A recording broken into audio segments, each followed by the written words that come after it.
Welcome to True Unseen Crime, where the truth hides in plain sight. If you're new here, don't forget to hit that subscribe button and turn on notifications, because the unseen is always closer than you think. In the world of crime, some stories leave us haunted with unanswered questions that gnaw at the mind long after the headlines fade. Tonight's case is one of those stories, a tale so bizarre and chilling that some still refuse to believe it's true. This is the story of Mr. Fuzzles, the wealthiest, most mysterious teddy bear in American history, and the trail of horror, death, and conspiracy that followed it. Let's begin. The billionaire and his bear. In 1972, Charles Hargrove, a reclusive billionaire known for his eccentric habits, was found dead in his sprawling Maine estate. The cause? Cardiac arrest. At least, that's what the coroner claimed. But those who found his body said Hargrove's face was twisted in terror, his hands clutching his chest as if he'd seen something unspeakable in his final moments. But what shocked the world most wasn't his death, it was his will. Charles Hargrove had no family, no children, no living relatives. Instead, he left his entire $400 million fortune to his beloved childhood teddy bear, a weathered, button-eyed bear named Mr. Fuzzles. Some thought it was a prank. Others believed Hargrove's mind had deteriorated before his death. But those who knew him swore by one thing: Charles Hargrove never made decisions lightly. If he left everything to Mr. Fuzzles, he had a reason. The courts upheld the will, placing Mr. Fuzzles under strict security inside Hargrove's mansion. But strange things began to happen almost immediately. The haunting begins. Security guards assigned to watch the mansion reported unexplained whispers at night, faint murmurs that seemed to come from Mr. Fuzzles' room. Cameras stationed inside the mansion sometimes captured unsettling sights. The bear's head tilted slightly to one side when no one had touched it, its glassy black eyes reflecting light in an unnatural way. Then the deaths began. The first thief who broke into the mansion was found in the dining room, his body sprawled across the table, face frozen in horror. The autopsy revealed that his heart had stopped, but with no signs of struggle. The second man, an ex-con hired to steal the bear, was found hanging from a chandelier, a terrified expression locked on his face. His partner, who managed to escape, claimed he'd seen something that wasn't human moving inside the house. Rumors spread that Mr. Fuzzles wasn't just a stuffed toy, that Charles Hargrove had dabbled in dark rituals, transferring his soul into the bear to guard his fortune. The FBI eventually stepped in after learning that a dangerous underground syndicate known as the Crimson Jackals had targeted Mr. Fuzzles. The bear was moved to a secure government facility under 24-hour surveillance. But even that wasn't enough. The Whisperer and the heist. The FBI soon discovered they weren't just dealing with criminals. They were facing the Whisperer, a shadowy mastermind believed to be behind numerous unsolved thefts across the country. Known for manipulating others into doing his dirty work, the Whisperer's involvement escalated the situation. The FBI doubled their security. Yet one night, despite the cameras, alarms, and agents stationed outside the room, Mr. Fuzzles vanished. All they found was a single, blood-red handprint smeared across the surveillance monitor, and the words, "He's awake." The bear was on the run, carried by an unknown thief. The chase and the nightmare. For weeks, FBI agents pursued leads across the country.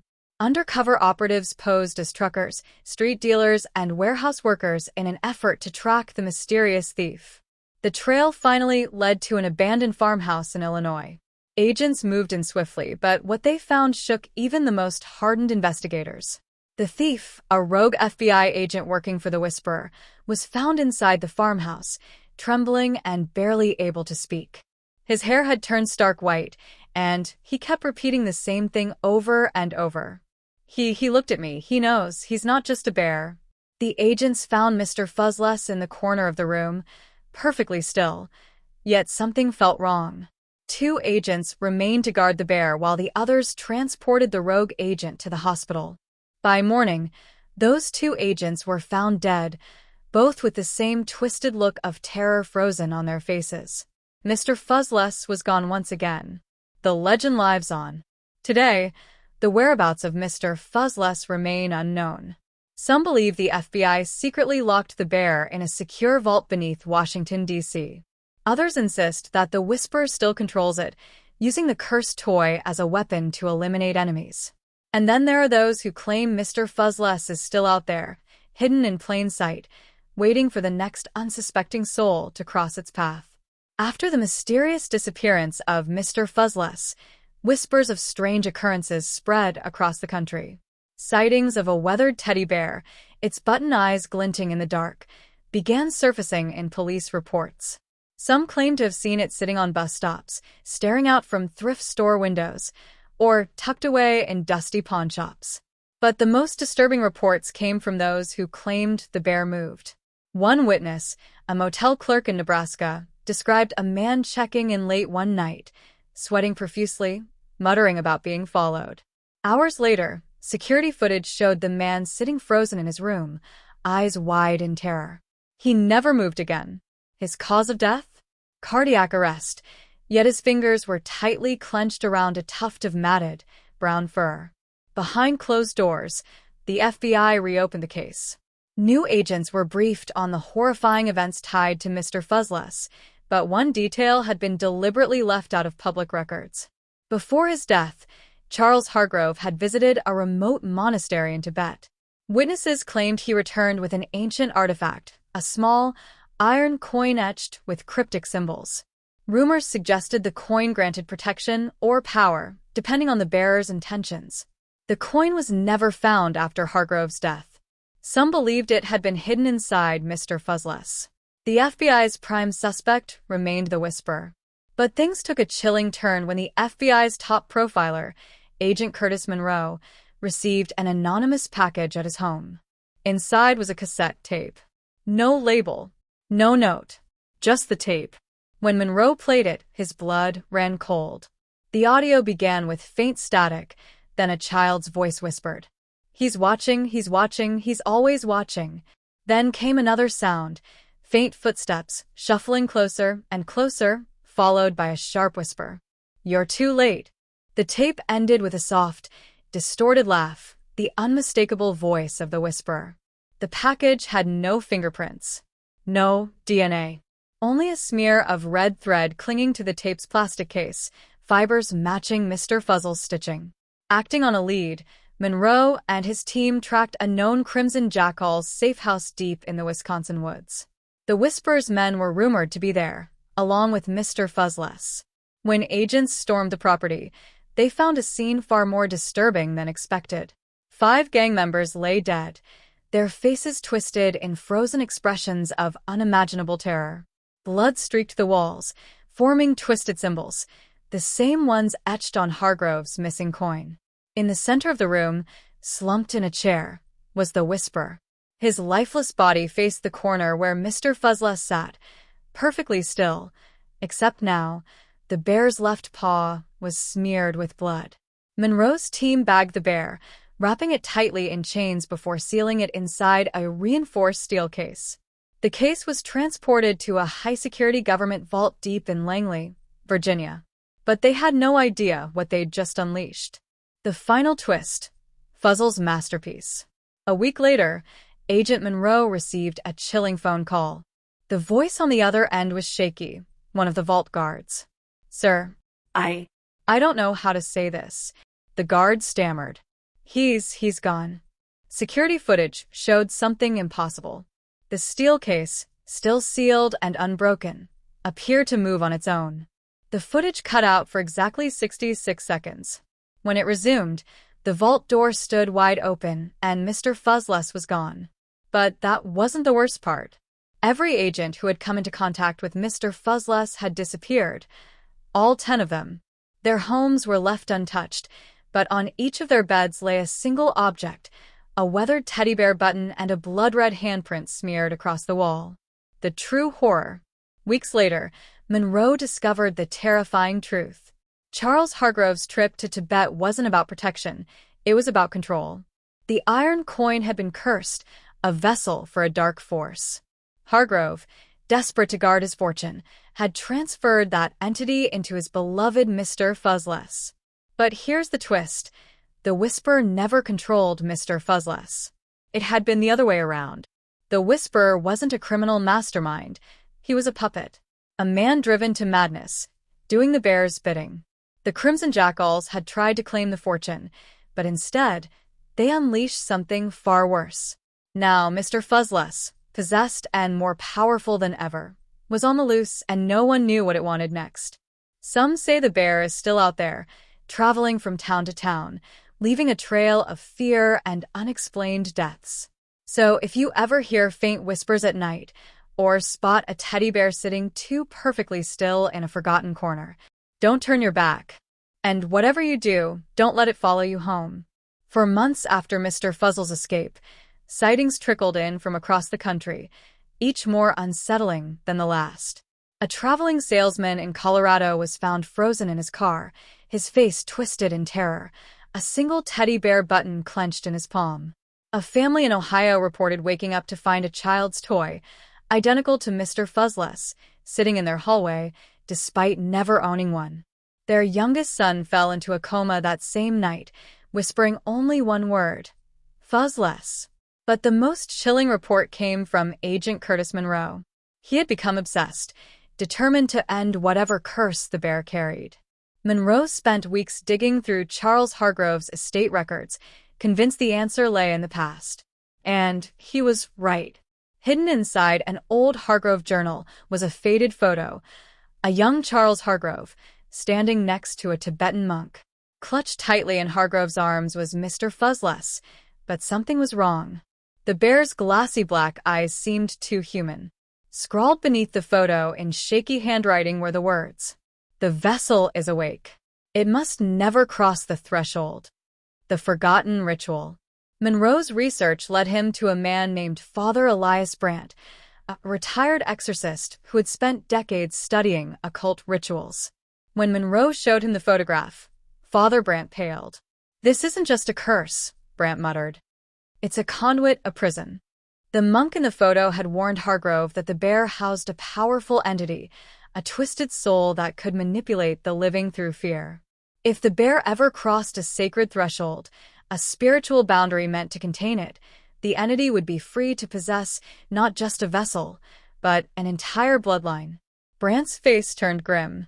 If Mr. Fuzzles is missing, someone's family is in grave danger. The family in peril. Monroe soon discovered that one person had unknowingly inherited Charles Hargrove's fortune, a distant relative named Evelyn Hargrove, a single mother living quietly in Vermont with her 9-year-old daughter, Maddie. By the time Monroe reached their home, it was too late. The front door stood ajar, and the house was deathly silent. Inside, Monroe found Maddie sitting cross-legged on her bedroom floor, facing Mr. Fuzzles. The bear's head was tilted slightly, its cold black eyes locked on the child. Maddie's lips moved softly, whispering words that Monroe couldn't understand. "He's telling me a story," Maddie said, her voice hollow. "He says I can be his friend forever." The air felt ice cold. Monroe knew what this meant. The bear was crossing the threshold, weaving itself into Maddie's mind. With no time to waste, Monroe grabbed the bear, but as his fingers touched its matted fur, a surge of overwhelming dread shot through him. His vision blurred, and he swore he heard a faint voice whisper, "I know you now. I'll find you." He stumbled back, clutching the bear tightly. Maddie screamed as Monroe bolted from the house, driving straight to Father Brandt's chapel. Inside the chapel, Father Brandt prepared a cleansing ritual, a process designed to sever the entity's hold. Holy oil was poured around the bear, and sacred symbols were drawn on the floor. Brandt knelt, whispering prayers in Latin. At first, the bear sat lifeless. Then its head moved. Its button eyes began to glisten, as if wet with tears. The air grew heavy, and faint whispers filled the room, a twisted chorus of distorted voices. "Let me go." A voice rasped from the bear. "I can give you what you want: power, wealth, revenge." The bear's mouth seemed to twitch, like it was trying to smile. Father Brandt pressed a crucifix to the bear's chest, and Mr. Fuzzles began to scream. The sound wasn't mechanical, it was disturbingly human. The air turned bitter cold as the bear's body jerked violently. The stitching across its face tore open, and black, tar-like liquid seeped out. Suddenly, the bear's eyes snapped open, no longer glassy, but burning red like embers. The entity was no longer trying to escape. It was fighting back. The candles in the chapel blew out, plunging the room into darkness. Monroe fumbled for his flashlight, and when he turned it on, his blood froze.